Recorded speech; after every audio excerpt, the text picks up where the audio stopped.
नमस्कार साथियों, स्वागत है आपका जेके गुरुजी क्लासेस के यूट्यूब चैनल पर। आज की इस वीडियो में बात करेंगे हम कि राजस्थान की जो भौतिक विशेषता है उनके बारे में जो महत्वपूर्ण और प्रीवियस ईयर एग्जाम में प्रश्न पूछे गए उन सभी प्रश्नों के बारे में हम बात करेंगे। तो ये वीडियो आपके लिए काफ़ी इंपॉर्टेंट रहेगा। साथ ही इस वीडियो को आप एंड तक जरूर देखिएगा, जिससे आपको पता चल जाएगा इस टॉपिक से जुड़े हुए किस किस तरह के आपके जो प्रश्न है वो प्रीवियस ईयर एग्जाम में पूछे गए और क्या क्या लेवल है वो इस प्रश्न आपके टॉपिक्स का रहेगा, उनके बारे में भी इस वीडियो में बात करेंगे। और हर एक प्रश्न को मैं डिटेल के साथ व्याख्या करूंगा, जिससे कि आपके एक प्रश्न के साथ आपकी बहुत सारे जो बिंदु है वो क्लियर हो सके। चलिए शुरू करते हैं आज की हमारी क्लास। और सबसे पहले बात करेंगे, आज का पहला प्रश्न रहेगा हमारे पास कि छप्पन का मैदान राजस्थान के निम्न में से किस भौगोलिक क्षेत्र में स्थित है। तो क्या रहेगा कि छप्पन का मैदान है वो राजस्थान के दक्षिणी भाग है उसमें देखने को मिलता है। और इस पर से बात के दक्षिण में भी आपके जो बांसवाड़ा प्रतापगढ़ क्षेत्र है, बांसवाड़ा या प्रतापगढ़ क्षेत्र है, उस प्रतापगढ़ क्षेत्र में आपको ये जो भाग है वो आपको देखने को मिलता है। ठीक है। और बात की जाएगा, चूँकि इसमें एक्चुअल में दक्षिणी भाग होता है, लेकिन दक्षिणी भाग नहीं दे रखा है, तो मैं कह सकता हूँ कि जो पूर्वी मैदान का क्षेत्र है वो इस प्रश्न का सही आंसर हो जाएगा। तो इसका उस प्रश्न का सही आंसर हो जाएगा ऑप्शन नंबर आपके अ। ठीक है। नेक्स्ट प्रश्न की बात करें, अब इसके बारे में कुछ व्याख्या बात करें तो मैं कह सकता हूँ कि छप्पन का मैदान है वो मैंने बताया कि आपकी जो बांसवाड़ा और प्रतापगढ़ है उसमें देखने को मिलता है। और मोस्टली कहूँ तो आपके दक्षिणी राजस्थान में, लेकिन इसमें दक्षिणी राजस्थान ऑप्शन में नहीं था। इसकी वजह से मैं कह सकता हूँ कि जो इसका आंसर है वो पूर्वी मैदान क्षेत्र है वो रहेगा।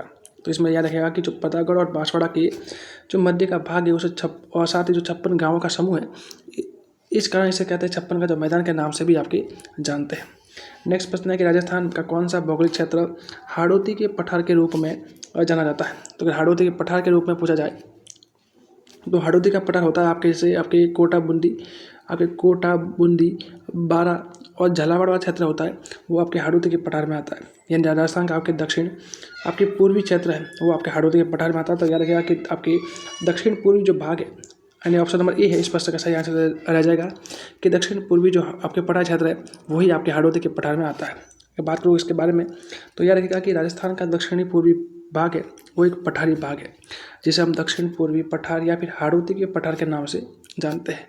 ये आपके जो मालवा का पठार है ना, उसका ही आपके विस्तार देखने को मिलता है, या कह सकता हूँ कि मालवा भूभाग का ही एक अंश है वो देखने को मिलता है, जिसकी जो समुद्र तल से औसत ऊंचाई है वो आपको 500 मीटर देखने को मिलती है। साथ ही कह सकता हूँ कि यहाँ पे जो अर्धचंद्राकार जो स्वरूप में जो पर्वत श्रेणियाँ का विस्तार है, यानी अर्धचंद्राकार रूप में जो कहते हैं कि आपके जो पर्वत है वो आपको देखने को मिलता है, जो कि क्रमशः कहते हैं कि बूंदी और मुकुंदवाड़ा की पहाड़ियों के नाम से भी जानते हैं। तो यार कि जो पठारी वाला क्षेत्र है उसमें जो अर्धचंद्राकार जो पहाड़ियाँ दिख रही है उसे बूंदी और मुकुंदवाड़ा की जो पहाड़ियाँ हैं उनके नाम से जाना जाता है। साथ ही कहते हैं कि यहाँ पे चंबल नदी और इसकी जो प्रमुख शाही नदी है जैसे कालीसिंध है, परवन है और पार्वती नदी है वो भी इसी क्षेत्र यानी जो आपके पठारी क्षेत्र है वहाँ से आपको प्रवाहित होती है। और साथ ही इनके द्वारा निर्मित जो मैदानी है प्रदेश है वो कृषि के लिए सबसे अधिक उपयोगी रहता है। साथ ही याद रखिएगा कि इसमें आपके मोस्टली आपके जो कपास की खेती आपकी जो काली मृदा पाई जाती है, और यहाँ पे कहते हैं कि कपास की जो खेती है वो आपके इसमें की जाती है। तो दोनों बात आप ध्यान रखिएगा। नेक्स्ट प्रश्न के बारे में बात करूँ, अगला प्रश्न है कि राजस्थान में अरावली पर्वत क्षेत्र की विशेषता के बारे में हमें बताना है कि कौन सा आपके सही रहेगा। तो सबसे पहला है कि अरावली पर्वत को आड़ावाला पर्वत भी कहते हैं। तो एक्चुअल में आपके इस आड़ावाला पर्वत के नाम से भी इसे जाना जाता है। नेक्स्ट प्रश्न है कि अरावली पर्वत क्षेत्र विश्व की प्राचीनतम श्रृंखला आपके मानी जाती है। तो ये भी बिल्कुल आपके सही दे रखा है। अगला है कि इसकी ऊंचाई दक्षिण पूर्वी से उत्तर पूर्व की ओर बढ़ती है। यानी आपके देख सकते हो कि अगर राजस्थान का मैप देखते हो आप, राजस्थान का मैप कुछ इस प्रकार से, और अगर आप राजस्थान अरावली आपको कुछ यहाँ ऐसे देखने को मिलती है।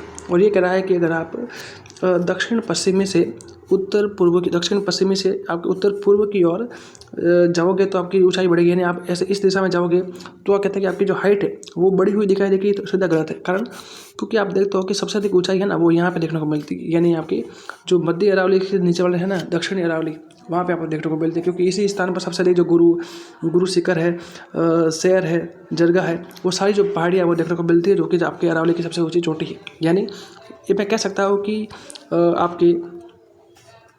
मैं कह सकता हूँ कि आपके जब दक्षिण पश्चिमी से उत्तर पूर्व ना होकर उत्तर पूर्व से अगर दक्षिण पश्चिम में गए तब जाके कहते हैं कि इसकी जो ऊंचाई है वो आपके बढ़ेगी। और अगला है गुरु शिखर अरावली श्रृंखला की सबसे ऊंची चोटी है। तो बिल्कुल आपके सही है, यानी इसमें जो सी वाला है वो गलत हो जाएगा, बाकी जो ए बी और डी है वो आपका सही हो जाएगा। यानी आपके ऑप्शन नंबर जो सी है वो इस प्रश्न का सही आंसर आपके रहेगा। नेक्स्ट प्रश्न के बारे में बात करूँ कि निम्न कथनों पर विचार कीजिए, यानी आपको बताना है कि कौन सा कथन आपके सही रहेगा। तो लूनी बेसिन और शेखावाटी प्रदेश राजस्थान के बांगड़ के उप क्षेत्र में है। क्या बात पूछा है कि लूनी बेसिन और शेखावाटी प्रदेश है ना, वो राजस्थान के बांगड़ के उप क्षेत्र है। तो बिल्कुल आपके सही आंसर सही है, क्योंकि ये उप क्षेत्र में आता है। दूसरा है कि गग्गर का मैदान है। गग्गर का मैदान है वो अधिकांशतः हनुमानगढ़ और हनुमानगढ़ और गंगानगर जिले में फैला है। तो बिल्कुल सही है।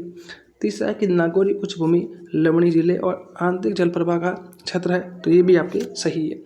तीसरा अगला कह रहा है कि अरावली श्रेणियाँ हैं वो उसमें सभी प्रकार के खनिज पाए जाते हैं। तो बिल्कुल ये गलत होगा, क्योंकि अरावली में खनिजों की मात्रा अधिक तो है, लेकिन हर प्रकार के खनिज है वो आपके नहीं पाए जाते। यानी इस पर ए, बी और सी इस प्रश्न का सही आंसर रहेगा, यानी ऑप्शन नंबर बी है इस प्रश्न का सही आंसर रहेगा। यानी मैं कह सकता हूँ कि लूनी बेसिन और शेखावाटी प्रदेश है वो राजस्थान के बांगड़ के भाग है। दूसरा मैंने बताया कि गग्गर मैदान है वो हनुमानगढ़ और गंगानगर में स्थित है।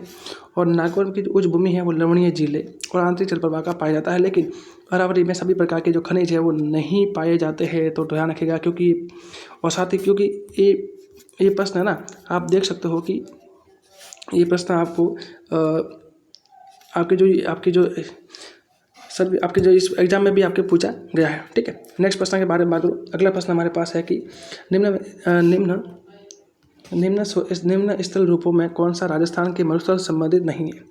तो बालूका स्तूप राजस्थान में पाए जाते हैं, बरछान पाए जाते हैं, लेकिन वो है यानी जो गोखुर झील है वो आपके नहीं पाई जाती है। यानी ऑप्शन नंबर 1 और 2 आपके इसमें सही नहीं है, वो पूछा है। तो ऑप्शन नंबर 3 आपके सही हो जाएगा।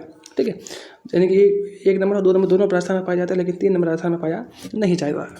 यानी मैं कह सकता हूँ कि जो गोखुर झील है वो एक वक्राकार झील है। क्या है आपके वक्राकार झील है, जो समय के साथ कहते हैं क्षरण और अवसाद के निक्षेपण के परिणाम स्वरूप आपकी जो विसर्पी नदी के किनारे आपके बढ़ती है।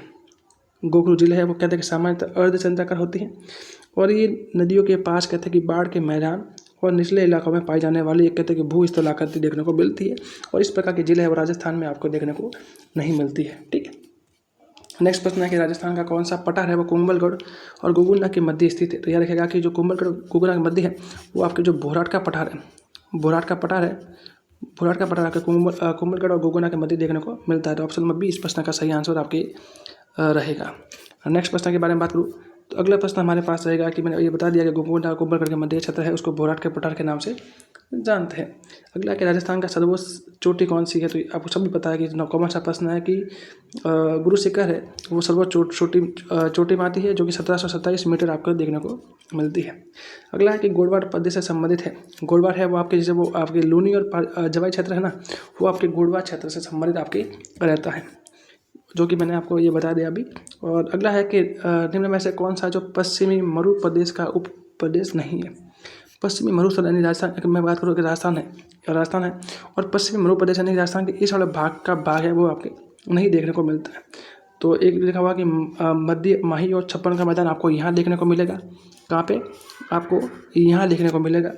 अंतरप्रवी और प्रभा क्षेत्र है वो आपके यहाँ देखने को मिलेगा। लूनी बेसिन आपकी इस तरह से आएगी और गग्गर का मैदान आपको यहाँ देखने को मिलेगा। यानी इस प्रकार से मैं कह सकता हूँ कि जो ऑप्शन नंबर ए है ना वो राजस्थान के इस पश्चिमी मरु प्रदेश में शामिल नहीं रहेगा। ठीक है, यानी मैं बताया कि आपके मध्य माही और छप्पन बेसिन है वो पश्चिमी मरु प्रदेश का उप क्षेत्र नहीं है। कहते हैं कि ये पूर्वी मैदानी भाग का आपके उप क्षेत्र में आता है। साथ ही मैं कह सकता हूँ कि जो पश्चिमी मरु क्षेत्र है ना उसके कुल मिला के 4 उप भाग है। कौन कौन से, तो याद रखिएगा कि इसमें एक तो है आपके शुष्क रेतीला भाग, दूसरा है लूनी जवाई बेसिन, तीसरा है शेखावाटी प्रदेश और चौथा है आपके घग्गर का मैदान है वो आपको देखने को मिलता है। नेक्स्ट प्रश्न है कि निम्न में से कौन सा कथन है राजस्थान के मरुस्थल के संदर्भ में सही नहीं है, वो हमें बताना है। मैं कह सकता हूँ कि ये राजस्थान के 1/4 भाग से भी कम क्षेत्र में फैला गया है। तो गलत। मरुस्थल है वो राजस्थान के लगभग 61.11% है। 61.11% भाग में फैला गया है। यानी मैं कह सकता हूँ कि 2/3 भाग में आपके फैला गया है लगभग। तो ये आपका गलत हो जाएगा। अगला है कि उच्च ताप और निम्न वर्षा है, बिल्कुल है। चरगाहों में कमी, अनियंत्रित पशुचारण और वनों की कमी इसमें नुकसानदायी गतिविधियाँ हैं तो बिल्कुल है, और मृदा में लवणीयता और क्षारीयता की समस्या है तो बिल्कुल है। यानी इस प्रश्न का जो सही आंसर है वो हो जाएगा कि ये कह रहा है कि कौन सा जो मरुस्थल से संबंधित नहीं है वो बताना है, तो मैं कह सकता हूँ कि जो ऑप्शन ए है वो इससे संबंधित आपकी नहीं रहेगा। ठीक है, अगला प्रश्न है कि निम्न में से कौन सा जो पूर्वी मैदानी प्रदेश का उप क्षेत्र है, पूर्वी मैदानी क्षेत्र है उसका है। तो अगर राजस्थान के मैप देखा जाए तो राजस्थान का मैप अगर आप देख लो तो इसमें कह रहा है कि पूर्वी मैदानी क्षेत्र ने ये वाला भाग है ना वो इसमें पूर्वी मैदानी क्षेत्र में आता है। तो लूनी बेसिन आपके मैंने यहाँ आएगा, गग्गर का मैदान आपको यहाँ देखने को मिलेगा, अंतःप्रवाह नली है वो आपको यहाँ देखने को मिलेगी, और बाण गंगा बनास नदी है वो आपकी लगभग यहाँ देखने को मिलेगी। ठीक है, तो इसका मतलब कौन सा भाग है, तो आप याद रखिएगा कि जो बनास और बाण गंगा बेसिन है वो इस पूर्वी मैदानी प्रदेश का भाग आपको देखने को मिलेगी। यानी मैं कह सकता हूँ कि पूर्वी मैदानी भाग है वो अरावली पर्वतमाला के पूर्व में स्थित है। साथ ही राजस्थानी प्रदेश का पूर्वी हिस्सा है वो एक समतल मैदान के रूप में विस्तृत है, तभी तो ऐसे कहता है कि आपका पूर्वी मैदान के रूप में इसे जाना जाता है। इस आपके मैदान है वो पश्चिम से पूर्व की ओर 50 सेंटीमीटर वर्षा रेखा के द्वारा विभाजित होता है। यानी मैं कह सकता हूँ कि अगर ये राजस्थान है तो इसमें जो ये अरावली आ जाएगी, और अरावली का ये वाली जो रेखा होती है उसे 50 सेंटीमीटर वर्षा रेखा होती है जो कि राजस्थान को 2 भागों में बांटती है। ठीक है, आपके बांटेगी, तो इस कारण कह सकता हूँ कि इसमें जो 50 सेंटीमीटर वर्षा रेखा है उसकी आपके जो पूर्वी भाग है वहाँ पे आपके जो मैदानी वाला भाग देखने को मिलता है। और इसके कुल मिला के 3 आपके उप प्रदेश है, एक आपके जो बनास और बाणगंगा बेसिन है, दूसरा चंबल बेसिन है, और तीसरा आपके मध्य माही बेसिन है आपको देखने को मिलेगा। अगला प्रश्न है कि राजस्थान में नाग पहाड़ चोटी कहाँ पर स्थित है। तो याद रखिएगा कि नाग पहाड़ है वो आपके अजमेर में देखने को मिलती है, और कहते हैं कि यही से आपके जो लूनी नदी है उस लूनी नदी का उद्गम है वो आपको देखने को मिलता है। अगला है कि आपके बालूमयी शुष्क मैदानी भाग में खारे पानी के छिछले क्षेत्र में पाए जाते हैं उसे क्या कहते हैं। तो याद रखिएगा कि, और ये अच्छा सा प्रश्न है कि जूनियर इंस्ट्रक्टर में पूछा गया है आपके 2024 में कि बालूकामयी शुष्क मैदानी भाग में खारे पानी के जो छिछले पाए जाते हैं उन्हें कहते हैं आपके रण। क्या कहते हैं? रण के नाम से कहते हैं कि नहीं जाना जाता है, तो याद रखिएगा। यानी बालूकामयी शुष्क मैदानी भाग में जो खारे पानी के जो छिछले क्षेत्र पाए जाते हैं उन्हें रण कहते हैं। और राजस्थान के पश्चिमी भाग में कहते हैं कि जो थार के रेगिस्तान है उसमें बहुत प्रकार के आपके रण है वो देखने को मिलते हैं। अगला प्रश्न हमारे पास है कि कॉलम 1 को कॉलम 2 से मिलाना है कि उसकी ऊंचाइयों के बारे में बताना है। तो मैं कह सकता हूँ कि सबसे पहले इसमें दे रखा है आपके रघुनाथगढ़, आपके इसमें दे रखा है आपके 825 मीटर अजमेर, और एक दे रखा है आपके तारागढ़ है आपको दे रखा है। तो चलिए इसके बारे में मैं बताता हूँ कि क्या होगा। एक तो सबसे पहले बात करते हैं हम खो के बारे में। तो खो की जो ऊंचाई है वो आपके 920 मीटर है वो देखने को मिलती है। दूसरी बात करूँ मैं रघुनाथगढ़ की, तो रघुनाथगढ़ की मिलती है आपकी 1055 मीटर है वो आपको देखने को मिलती है। इसके अलावा तारागढ़ की बात करूँ तो तारागढ़ की बात की जाए तो वो आपको देखने को मिलती है आपकी 855 आपके तारागढ़ की बात की जाए तो आपके तारागढ़ है उसकी 855 है जो कि अजमेर में देखने को मिलती है। और एक आपके गुरु शिखर दे रखा है, आपके इसमें ऑप्शन ऊपर नीचे दे रखा है, और गुरु शिखर है उसकी आपके 1727 है वो आपको दे रखी है। तो सबके मैंने आंसर बता दिए कि खो है उसकी ऊंचाई 920, रघुनाथगढ़ है रघुनाथगढ़ देखने को मिलती है, इनमें बताऊँगा खो है उसकी 920, रघुनाथगढ़ है उसकी 1055, और तारागढ़ है उसकी 855, और गुरु शिखर है उसकी आपकी 1027 है वो देखने को मिलती है। थोड़ा इसमें ऑप्शन ऊपर नीचे हो गया कोई नहीं, लेकिन मैं आपको सभी इसके बारे में बता दिया मैंने ना। यानी खो आपकी 920, रघुनाथगढ़ 1055, तारागढ़ 885, और गुरु शिखर है वो 1727 है आपके हो जाएगा। नेक्स्ट प्रश्न के बारे में बात करूँ। अगला प्रश्न है कि राजस्थान के इन क्षेत्रों में से कौन सा जो शुष्क उत्तर पश्चिमी मैदानी भाग है। अगर मैं राजस्थान की बात करूँ तो राजस्थान में उत्तर और पश्चिमी भाग यानी ये वाला भाग कौन सा है। तो हनुमानगढ़, उत्तर पश्चिमी बीकानेर, बाड़मेर और गंगानगर। तो अभी बात है कि इसमें कौन सा जो आपके एक तो शुष्क पूछ रहा है, तो एक तो उत्तर पश्चिम में सारे आ जाएंगे आपके, उत्तर पश्चिम में सारे आ जाएंगे, लेकिन शुष्क पूछ रहा है इसलिए क्या लेगा उत्तर में बाड़मेर इस प्रश्न का सही आंसर रहेगा। नेक्स्ट प्रश्न है कि राजस्थान का निम्न में से कौन सा स्थान है वो भारत के अनुसूचित मरुस्थल क्षेत्र में नहीं है। फिर अगर मैं बात करूँ राजस्थान की, तो मैं बात करें राजस्थान की बात की जाए तो राजस्थान में जो आपके मरुस्थल क्षेत्र में ये वाला भाग आता है, ये वाला भाग। तो इसमें जैसलमेर आपको यहाँ देखने को मिल जाएगा, झुंझुनू आपको यहाँ देखने को मिल जाएगा, उदयपुर आपको यहाँ देखने को मिल जाएगा, और जोधपुर आपको यहाँ देखने को मिल जाएगा। यानी कहीं ना कहीं आपको जो उदयपुर वाला भाग है वो थोड़ा आपके बाहर तरफ देखने को मिलता है, इसलिए इस प्रश्न का सही आंसर क्या हो जाएगा उदयपुर हो जाएगा। यानी मैं कह सकता हूँ उदयपुर राजस्थान के अनुसूचित मरुस्थल क्षेत्र में शामिल नहीं, जबकि जैसलमेर, झुंझुनू और जोधपुर क्या है आपके शामिल है। अगला प्रश्न है कि निम्न में से जो अरावली पर्वतमाला का सबसे ऊंचा शिखर कौन सा है। तो सभी जानते हैं कि ऊंचा शिखर कौन सा है, आपका गुरु शिखर है, जिसकी ऊंचाई आपको 1727 मीटर देखने को मिलती है। ठीक है, और कहाँ पे है तो याद रखिएगा कि आपको सिरोही में माउंट आबू है, उसमें देखने को आपको मिलता है। ठीक है, नेक्स्ट प्रश्न है कि निम्न में से राजस्थान का सबसे बड़ा जो भौगोलिक क्षेत्र है। तो मैंने बताया कि भौगोलिक क्षेत्र की बात की जाए तो आपकी जो मरुस्थल है वो मरुस्थल ही सबसे अधिक आपकी जो सबसे बड़ा भौगोलिक क्षेत्र है, जो कि राजस्थान का कुल मिला के अगर मैं बात करूँ तो इस सबसे इसका आंसर हो जाएगा आपकी ऑप्शन में बी सही आंसर हो जाएगा, जो कि आपके राजस्थान के कुल क्षेत्रफल का लगभग 61.11% भाग पर फैला गया है। यानी कह सकते हैं राजस्थान का लगभग 2/3 भाग है, उस पर अकेला आपके जो मरुस्थल है वो फैला हुआ है। नेक्स्ट है कि निम्न में से निम्न कथनों पर विचार करें और सही उत्तर का चयन हमें बताना है कि उड़िया पठार गुरु शिखर के नीचे स्थित है। तो ये बताना है उड़िया पठार गुरु शिखर के नीचे है, तो बिल्कुल सही है। दूसरा है कि छप्पन का मैदान बनास बेसिन का भाग है, तो छप्पन का मैदान बनास बेसिन का भाग नहीं है। ठीक है, तीसरा है कि गिरवा की पहाड़ी उदयपुर बेसिन का विस्तृत भूभाग है, तो बिल्कुल सही है। और अगला है कि मुकुंदा की पहाड़ी कोटा और बारा में फैला गया है, तो ये गलत हो जाएगा। यानी इस प्रश्न का सही आंसर क्या हो जाएगा, ए और सी है इस प्रश्न का आपके सही आंसर रहेगा। यानी मैं कह सकता कि उड़िया का पठार है वो गुरु शिखर के नीचे है, छप्पन का मैदान है वो आपके माही बेसिन में स्थित है, और गिरवा की पहाड़ियाँ है वो उदयपुर बेसिन की विस्तृत भूभाग है। ठीक है, और आज का हमारा अंतिम प्रश्न रहेगा कि अरावली श्रृंखला में निम्न में से शिखरों की सबसे ऊंची चोटी कौन सी है। तो याद रखिएगा कि गुरु शिखर सबसे ऊंची चोटी है, जो कि 1727 मीटर की हाइट इसमें देखने को मिलती है। तो ये ठीक है, यानी मैं कह सकता हूँ गुरु शिखर अरावली पर्वतमाला की सबसे ऊंची चोटी है, जिसकी ऊंचाई आपके 1722 है और कई बार आपके 1727 भी है। तो याद रखिएगा 1727 भी देखने को मिलती है, और ये माउंट आबू के सिरे में स्थित है, जो कि राजस्थान का सबसे ऊँचा स्थल देखने को मिलता है।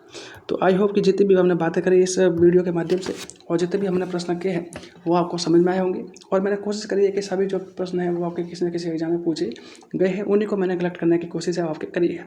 तो ये वीडियो आपको कैसी लगी उसके बारे में आप कमेंट, और साथ ही इसके बारे में जो कोई भी पूछना हो, डाउट हो, या फिर और कुछ भी सुझाव देना हो तो उसके बारे में आप कमेंट जरूर कीजिएगा। इस वीडियो अच्छा लगा तो इसे लाइक जरूर कीजिएगा, दोस्तों के साथ शेयर भी जरूर कीजिएगा, और चैनल पर नए हैं तो चैनल को सब्सक्राइब भी जरूर कीजिएगा, क्योंकि ऐसी और भी जो क्लास है वो आपके लिए लाई जाएगी, जिसमें आपके जो सभी प्रकार के जो जीके के जो प्रीवियस एग्जाम के जो PYQ क्वेश्चन हो गए ना, तो आपके जो PYQ क्वेश्चन है वो सारे के सारे मैं इसमें इस चैनल के माध्यम से करवाने वाला हूँ। तो ये जो सारी की सारी क्लास है वो आपके लिए हेल्पफुल रहेगी। तो मिलते हैं नेक्स्ट क्लास में, तब तक के लिए पढ़ते रहे, बढ़ते रहे। धन्यवाद।